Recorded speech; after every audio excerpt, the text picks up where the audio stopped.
Everybody, it's Glenn and Craig Warrack here. And I am here in Scotland at the humble abode of Craig Warrack. Why, Craig? Why indeed? Because he's too cheap to get a fucking hotel. No, we are here today to talk about what went down at, was it New York? Was it New York? Yeah. Somewhere in America, they had some toy fair thing. New York it was. And we're here to talk about the flagrant disregard for collectors that went on there. The disgusting examples of. So I'm sure most people will be familiar with most of the figures we're going to be talking about, but what we are airing for the first time is our opinions. Yes, so if you disagree with our opinions, please feel free to leave that in the comments. Let us know what you think. And I'll ignore them. I don't know about Glenn, he'll probably be very nice. I'll reply to every single one because I'm desperate like that. That's why he's got more subscribers. But shall we start, Glenn? Indeed. This is very high tech. This is just my living room television. Oh, is it working? Oh, there we are. So, first up, we have, is it Mattel? Mm-hmm. Mattel's Ghostbusters line. Well, General Glenn, what do you think about the Ghostbusters line from Mattel? I am thankful that I've never subscribed to this line because in my opinion it's just been a continual recycling of the same basic four figures. And I would just expect so much more from this line, but then again I know that Ghostbusters does have its fans, but personally I need more than Peter Venkman in various different costumes. You know, in his Ghostbuster uniform, in a suit, in a lab coat, with some marshmallow on him, with some slime on him, in a Christmas hat. I need more than that. Yeah, I think that echoes a lot of people's opinion, but this line really does have its fans to really love it. And what have they shown that's new here? We've got the Rookie down here. What's the Rookie about? I have no idea what that is. The Rookie was from the Ghostbusters video game that they made for the Xbox, and they wanted the player to not be one of the Ghostbusters. They wanted the player to join the Ghostbusters as a newcomer so that they could interact with each of the Ghostbusters, rather than if you were Peter you would have to do the mission in this way, or if you were Egon you would expect to be this kind of person. So the Rookie was just a cipher for the player to be in the game. Okay. So he's basically this nobody. I don't think he ever speaks in the game or anything. So it's you, basically. It is. Like, but I think in the game it was always this white guy. So okay. if you're not a white male it's not who looks like the Rookie, then it's not you. But I don't know if he's actually developed a personality in Expanded Universe Media. So cynically, you could say it's basically just the same Ghostbuster body with a new head sculpt put on it. Which seems to be what this line is all about. Yep. And they don't even have to worry about a likeness here, which is something they've clearly not worried about too much in the past. But let's take a look at what we've got. Okay, so I mean, neither of us are really collectors of this line, but here they're showing the figures with their proton streams, and I think there was an issue that collectors really wanted Mattel to just issue the proton streams as accessories, because they came with one figure but didn't come with another figure, and they just wanted to buy the proton streams, but I think it looks like they're going to release each of the four figures again, identically to how they have before, but with a bit of orange plastic stuck to the end of their gun. Aren't you glad you got a subscription? Because those things would be sold right out. But it isn't a subscription anymore, is it?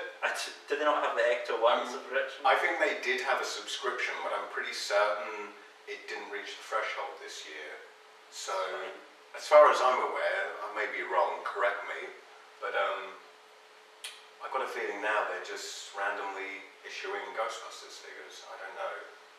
So they just spin the Wheel of Fortune and it lands on Peter Venkman. That's got one bit that's a head, and then it lands on a specific type of body. Yeah, with a coffee stain. Or whatever. Something that I don't understand about this line is people, I think, want the ghosts more than... They've got the Ghostbusters, now they want the ghosts. And I think, I don't collect the line, but even I would be interested in buying some generic sort of monstery ghost type things. I think conceptually from the beginning they've gone about it in the wrong way. I mean, obviously you have to have the main Ghostbuster characters, but when they have featured ghosts in the line, they always seem to be subsidiary to the main characters, just as a kind of small pack-in, where essentially, to me, the Ghostbusters line should be about the ghosts. And when you think when Nika were making Ghostbusters figures, they were making Slimer, the Terror Dogs. Did they do Gozar as well? They did, yeah, I'm trying to forget that one. But, I mean, the others were very good figures, and now if you try and get those Nika Terror Dogs, you're paying, you know, crazy money for them. Yeah. And I don't know if maybe Mattel are trying not to be Nika. Probably they don't want to compete. Yeah, if they're kind of have awareness of what Nika did with the property, and they're trying to kind of stay away from that. That may just be coincidence though. Yeah. Saying that any toy company's got any awareness of anything. Yeah. So, let's look at what we've got. Oh yes! Glenn and I love this figure and we've discussed it. This is Ghostbusters Dana Azul. And Glenn, you were saying something about the likeness? Well, I seem to remember at San Diego Comic-Con last year that Matty made a big deal about securing Sigourney Weaver's likeness for this action figure. Yet if you look at the action figure, it seems to look nothing like Sigourney Weaver. Not even accidentally like Sigourney Weaver. It is Sigourney Weaver in that they're both a woman. Wearing an orange chamois leather or something, I don't know. But yeah. So, I mean, I don't know if securing her license mean they pay her, or if they did, it's kind of money down the drain. If I was Sigourney Weaver and they made that figure of me, I'd be demanding money off them. You better give me something. But even like the... What is she doing these days, anyway? She's going to be in Prometheus or something. Oh, is she? Was that not? I don't know, I've stayed away from Prometheus. As, what, Ripley? I don't know. Oh. She could be Ripley's clone mother. Okay. Sigourney, if you're watching this, let us know what you're up to in the comments below. Loved you in The Village, by the way. Knitting in the background. That actually surprised me, that movie. Yeah. The ending of that shocked me. Everyone else seemed to know it was going to happen. I knew it was going to happen, Yeah. but I was shocked that the blind woman managed to sprint through a forest and not hit a tree. Anyway, yeah, so this looks absolutely nothing like Sigourney Weaver whatsoever. I would say it's more like Kelly LeBrock, who's got a bad gas spill or something, because she looks really upset. I mean, even when there's a scene in Ghostbusters where Peter opens the door to Zool and her hair's blowing everywhere and she looks really seductive. And this just looks like Zool at the bus stop, and she's got these separate legs. So, I mean, looking closely at it, I can't actually see any articulation on the figure, except I assume the head, and I assume she would move at the waist where she attaches, so you can plonk her on her legs here. Yeah. I mean, there doesn't seem to be any articulation here. No, nothing at all. So I mean, even like the standing pose isn't even anything, so why they're bothering with it, I don't know. Could they not just have her on the, whatever that is, the bench? Anyway. I'd rather just have her as a terror dog. True. So next up we have the Masters of the Universe Classics, and they revealed quite a few figures here. So what did you think of the reveals there? pleasantly surprised. This is the first year I have the subscription for the Masters of the Universe Classics. I've been collecting a couple of years though, so I'm going to be happy that I'm not going to be struggling to buy these guys on their date of sale. Are you happy to see a 2-pack of Snake Men, or do you think it's a waste, or...? It can go either way. I mean, I think a lot of people just want to see the core characters, and I think when they move away from the core, it can go either way in that it's just a frivolous character that nobody really wants, or it can go in a direction where you wouldn't think you would want it until you see it. And seeing these guys, I mean, these are figures I would just want. Kind of regardless of even being Masters of the Universe Classics figures, they're just very dynamic, cool-looking figures. Yeah. Have we seen this, the lizard guy, the Snake Man on our right here? He's got quite a detailed snake body. Have we seen that before? I don't know. I think that's a new body. I don't think I've seen it. Because that's, and is that like Cobra? Oh, that's like Whiplash or something, isn't it? Yeah. Like those. This is definitely a waste. Yeah. All right. I mean, looking at the two, I guess the only criticism I have is the figure on the right here has a lot more kind of surface texture and relief sculpting on him than the figure here, which largely, other than some scale detail on his head, looks largely flat in terms of its surface. And then they both have the interchangeable heads, so you get the kind of open-mouthed and closed-mouthed version. I thought that was, when I just saw the normal head, it looks so hinged. Like there's such a division between the top and bottom jaw that I thought it would be an articulated jaw, but I mean, if they're willing to give you an extra head, then that's great. Well, I mean, obviously articulated jaw would be more expensive for them in manufacturing. And then with the variant head, I'm guessing they're leaning towards more army building, and that you could buy 2 sets of the 2 packs and on display, so you get all 4 heads on display at once. Because these heads, like this has an open jaw, but that's not the only difference. The brow is different, and the nose is shorter. I mean, he has red eyes here, blue eyes. I should have seen that, really. So you could say that these are different characters. I mean, when they released the Attorney and the Royal Guards, they did the same thing there, where they had different heads. So people like me bought 2 packs that I could display like 4 unique characters, and you can do the same here. Right. And Sir Laserlaw, is that his name? Yes, it is. Right. Okay.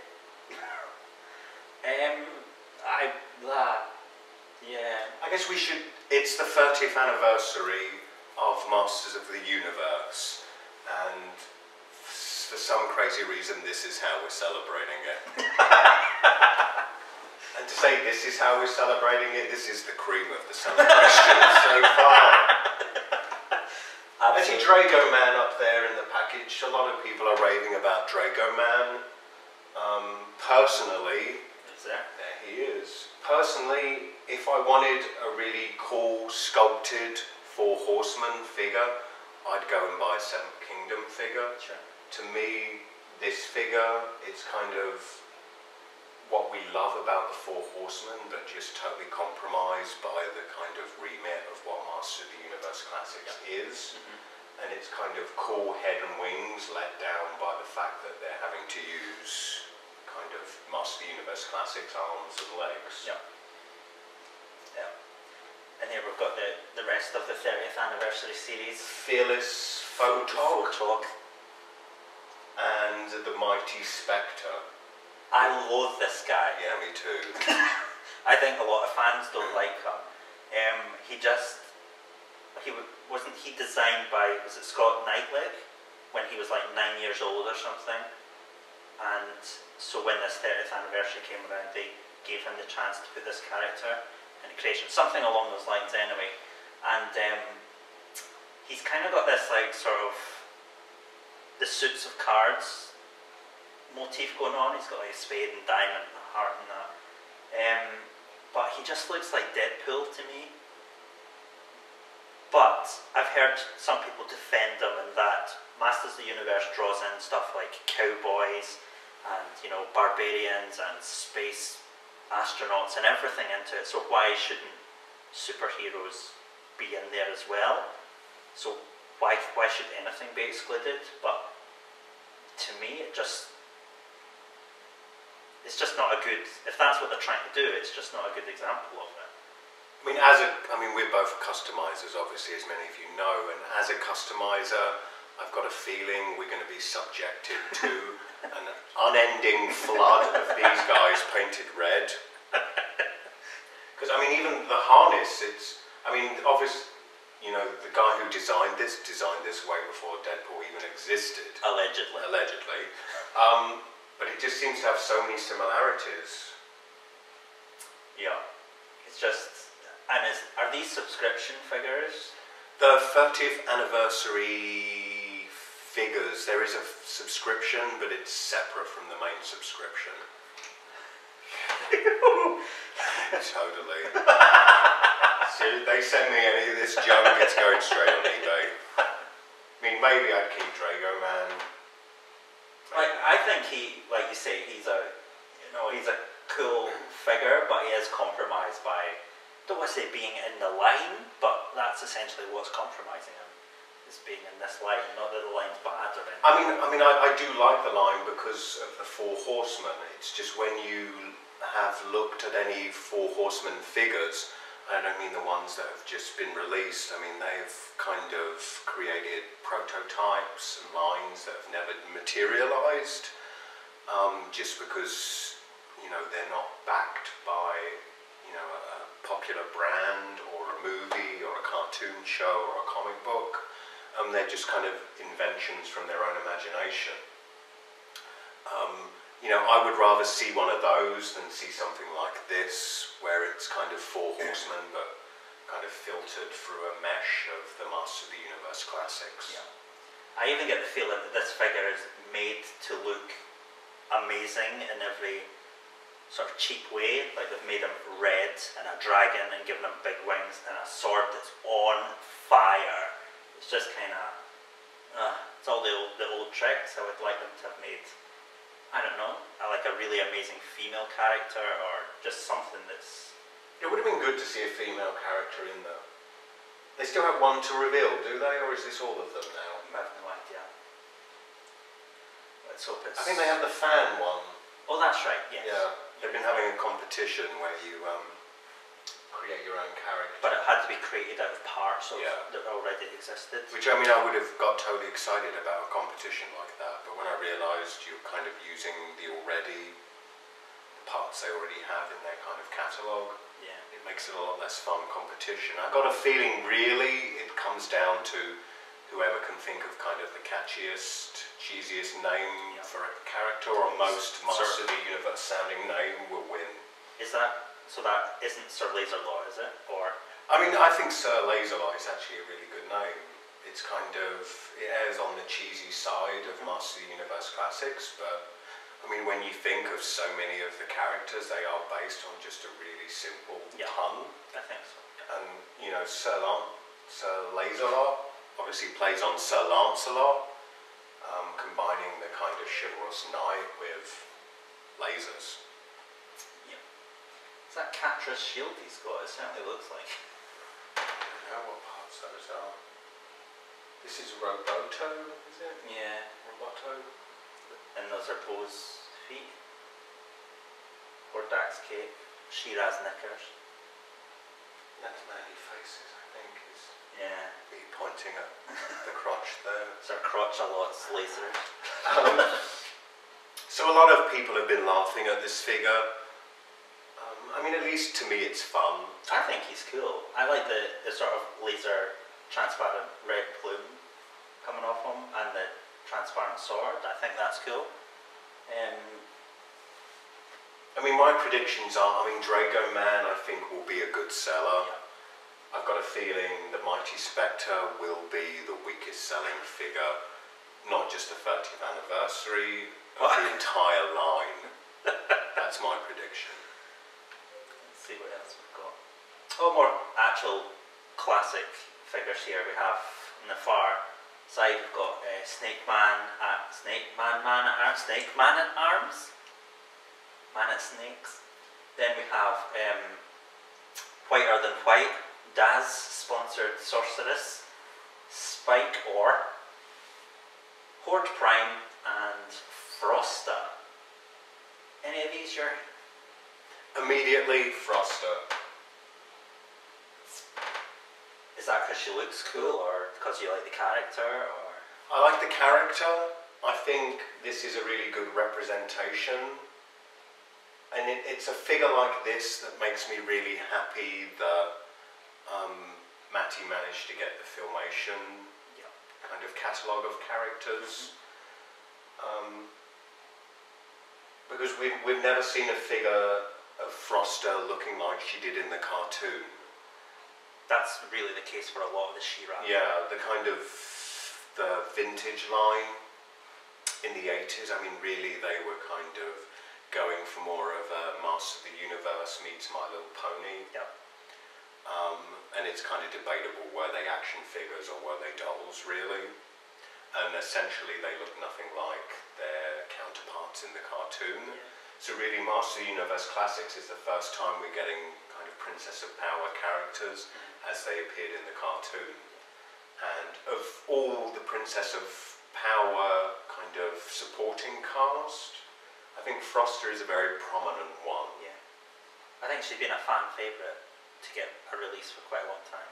I mean, she plays a pivotal role in what's often voted one of the best episodes of She-Ra, the Princess of Power. It's one where He-Man appears. Oh yes. And Frosta kind of develops a crush on He-Man.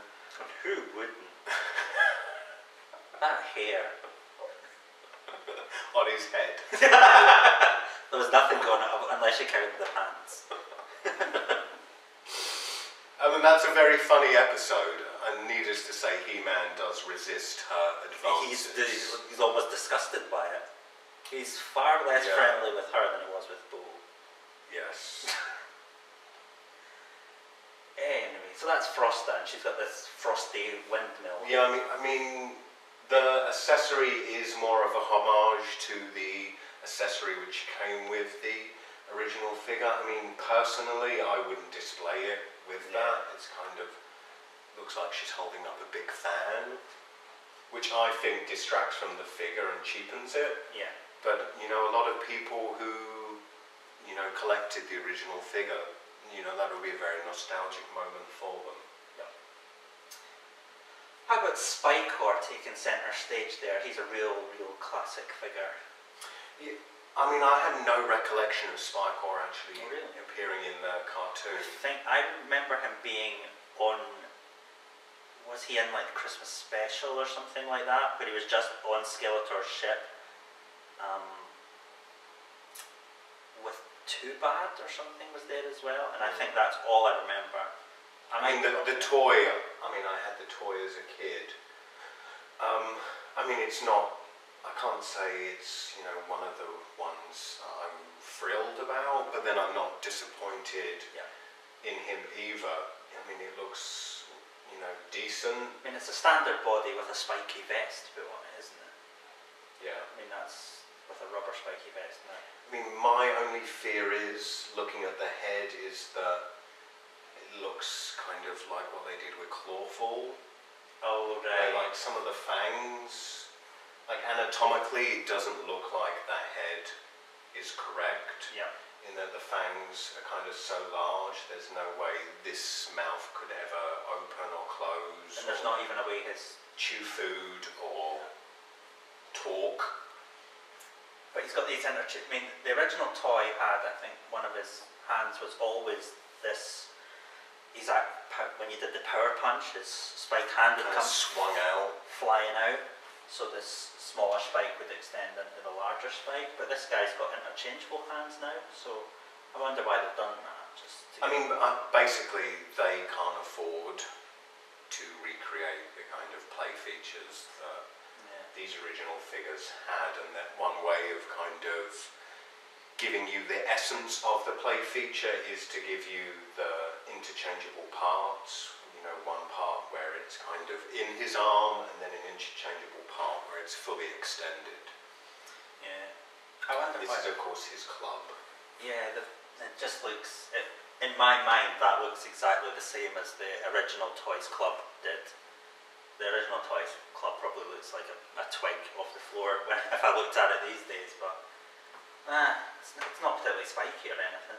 But I suppose if you got hit by it, you'd be dead. It hurt.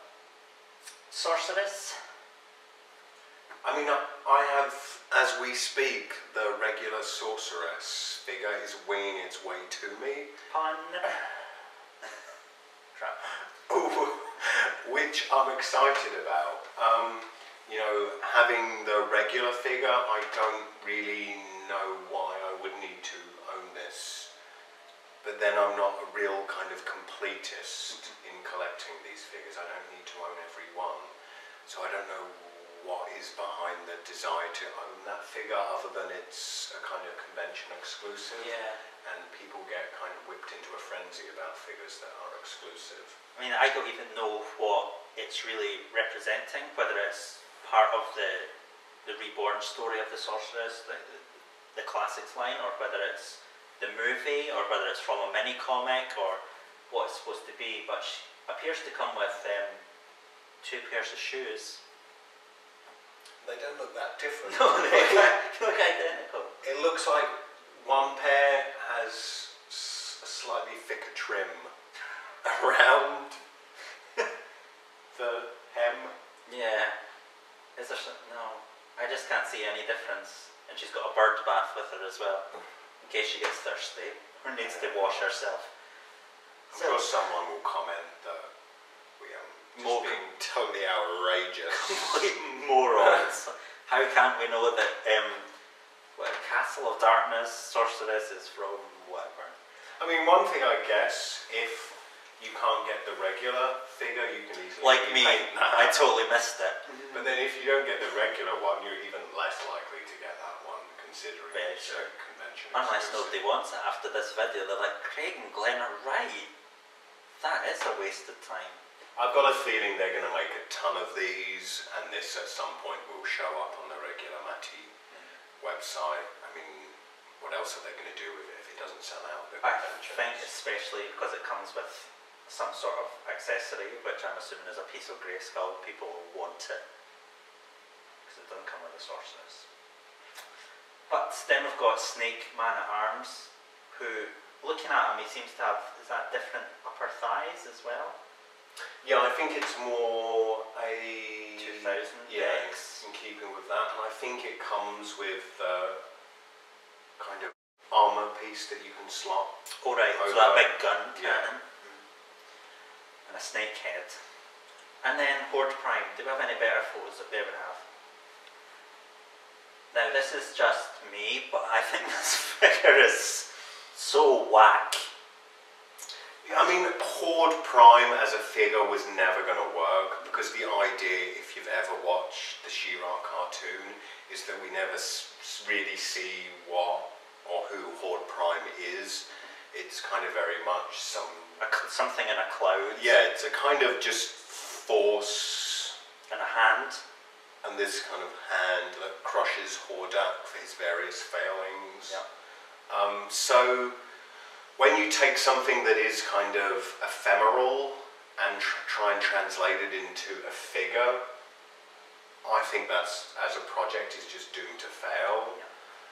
And to me, if they were going to do it, I'd say at least do it on a 12-inch scale. That would make sense. You know, if you're going to fuck up, fuck up. Fuck up in style.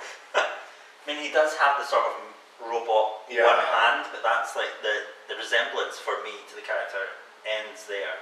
It could be Hordak in his Sunday best, for all I know. I mean, and they are saying it is going to come with a mystery head, which I assume is some head we are yet to see. Yeah. i.e. different from the Warrack head that's painted red inside But I there. think some people are pointing out that the ears, which seem to be coming behind, are actually far bigger than Warrack's. So some people are thinking this is actually the head that's going to come. They're just not taking the helmet off. He'll resemble Warrack in some way, but be more demon-y or something. I don't know. I'm just clinging to the notion that Something better has they're to going to like happen. pull something out their arse and turn this figure into something I would actually want. Something that really doesn't make sense to me about Horde Prime is how, if he is the person behind the Horde, why does he go about wearing Hordack's face on him? That's like if you're the boss and you wear a t-shirt with your secretary on it. It's just it's a wee bit weird. Maybe a Frost again. I think we can just see the alternate head for Horde Prime here, which is from like one of the is it a mini comic or just some comic anyway? He looks like a rabid Smurf or something. I don't. Yeah, it's bizarre. I think that's like the UK comic that appeared in. We'll take the brunt for that over here. Oh, Marvel! yes. Here we have Ultron from Marvel Select. And I mean, you know, Marvel Select have really been doing so much better than they used to, releasing bigger characters and characters that Hasbro are never going to touch. And I think everyone's been wanting to see a classic style Ultron for a long, long time after Toy Biz made such a hash of it. Well, I think in some ways Marvel Select has kind of moved to fill more of a Marvel Legends void, in that they have upped the articulation on their figures, and now their figures are truly figures, whereas before they were very much statues. And even though they had articulated parts, it was very limited, and if you articulated them, they were only really sculpted to look good in one pose. Sure.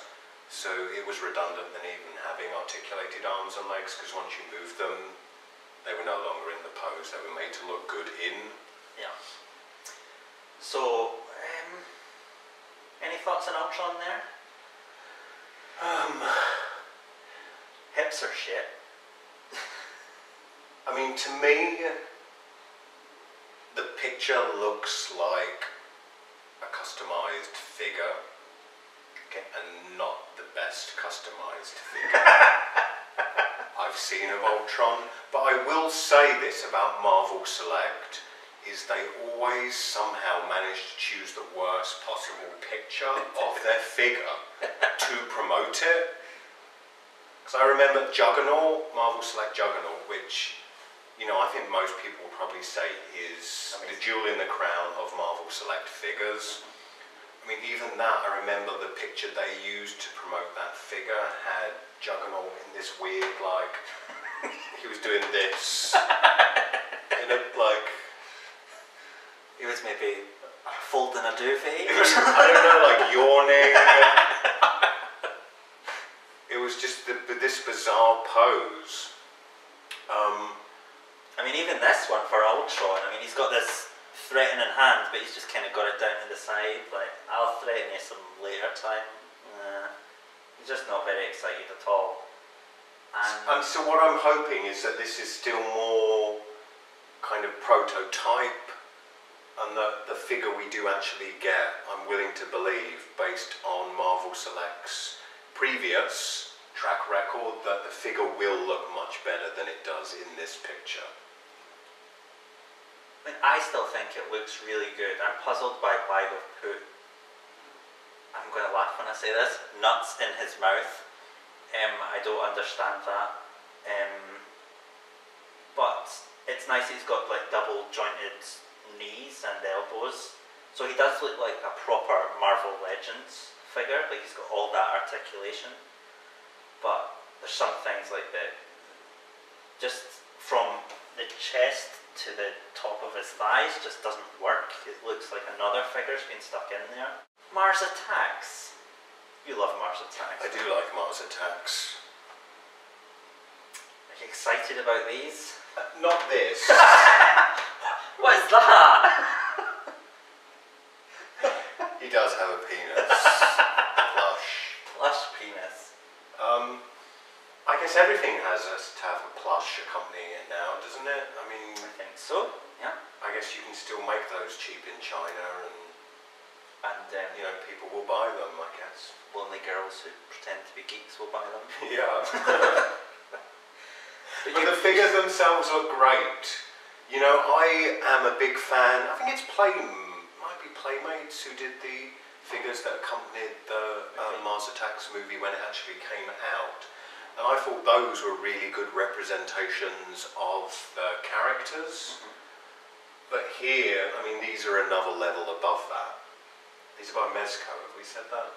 I don't know, are they by Mezco? I think so. Yeah, I think that. I mean, even I'm looking at them, and the difference between the, what I'm assuming, 6-inch and 4-inch, whatever, is they look pretty much identical in their level of sculpting and everything, which is great. And I think even if you were to army build these guys, there's no reason you can't throw in a couple of small guys just for that wacky factor. Yeah. But of course, Martian shrinking rate. Who did they do that? Someone in the movie? I don't know. I think no one would remember. I think Marvin the Martian's done that surely to Bugs Bunny at some point. It's the kind of thing they would do though. Those Martians can't be trusted. But conspicuous by our absence, the Martian spy girl. You know, hopefully they will expand upon this. I mean, what is easy for them to do, essentially most of the characters in Mars Attacks are the same figure. This we would call the Martian Trooper. You put a red cape on it, it's the Martian Ambassador. You put a purple cape on it, it's the Martian Leader. So that's very easy and cost effective for them to do. Martian Spy Girl is the only kind of entirely different figure entirely. So hopefully if these are successful, who knows, maybe we'd see a Martian Spy Girl. Or a Build-A-Figure Martian Spy Girl. That would be insane. I would wet myself. Not on my couch, I hope. The Martians.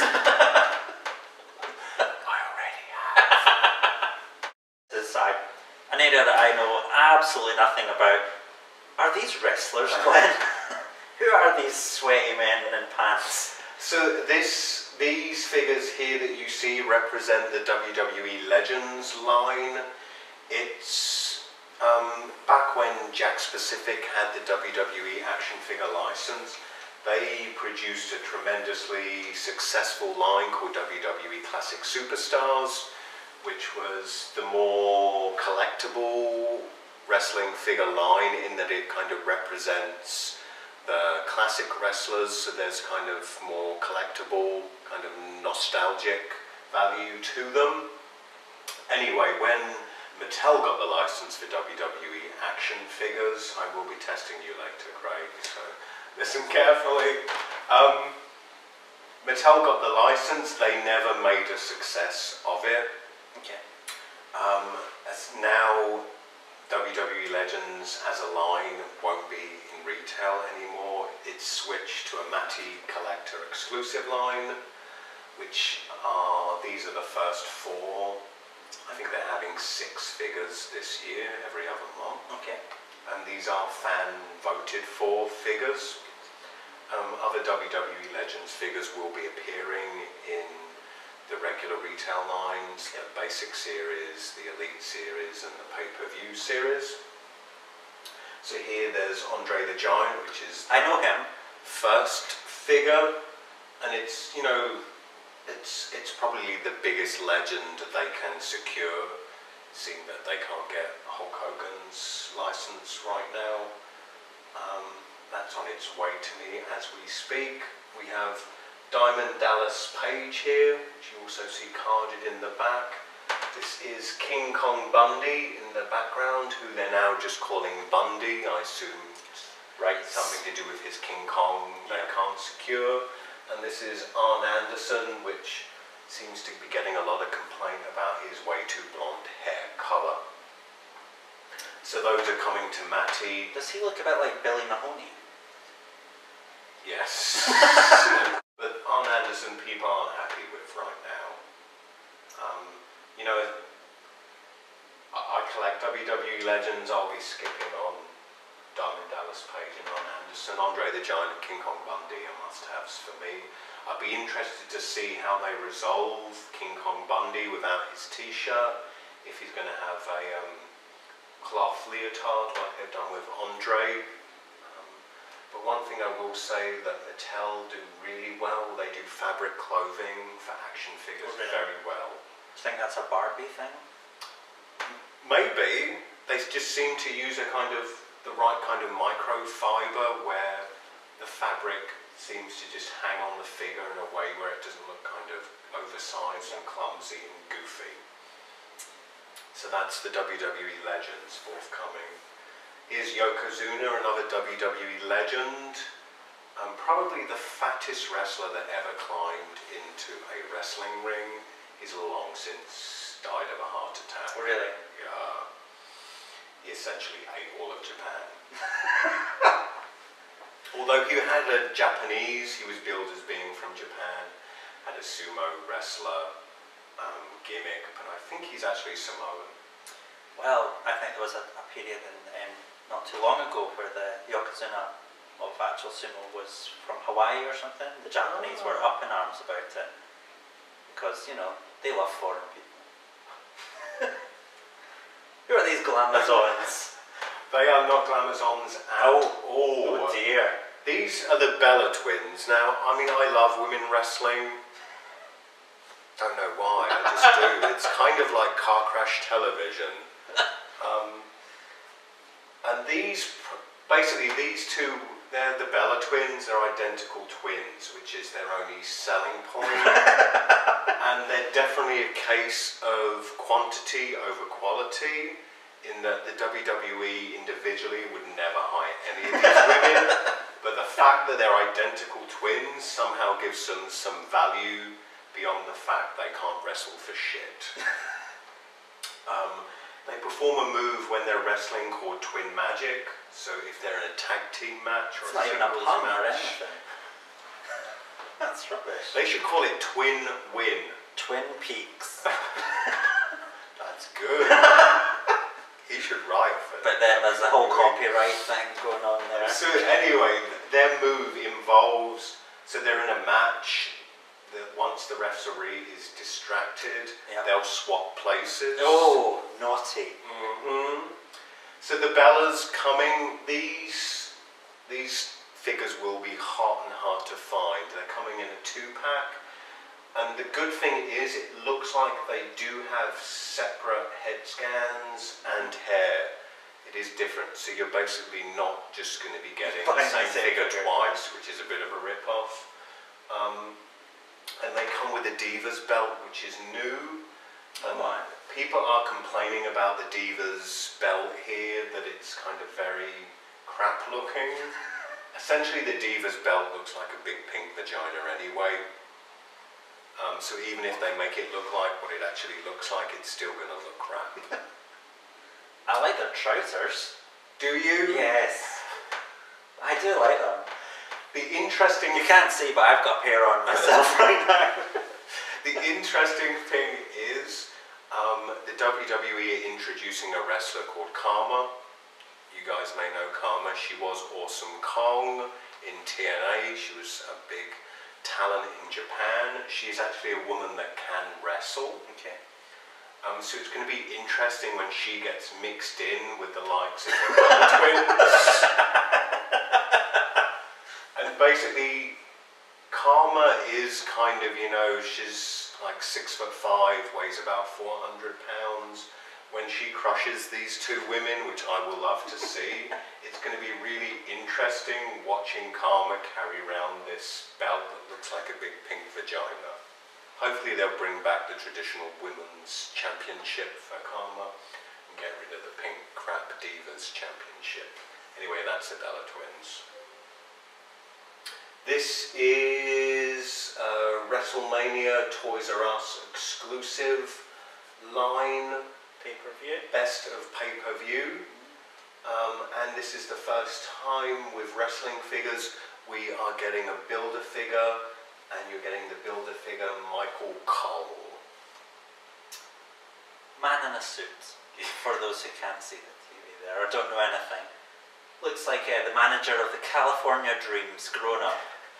It's probably going to be a cult figure. He's very divisive right now. A lot of people despise Michael Cole. Some people just despise him. Some people love to hate him. Okay. So I think a lot of people are going to want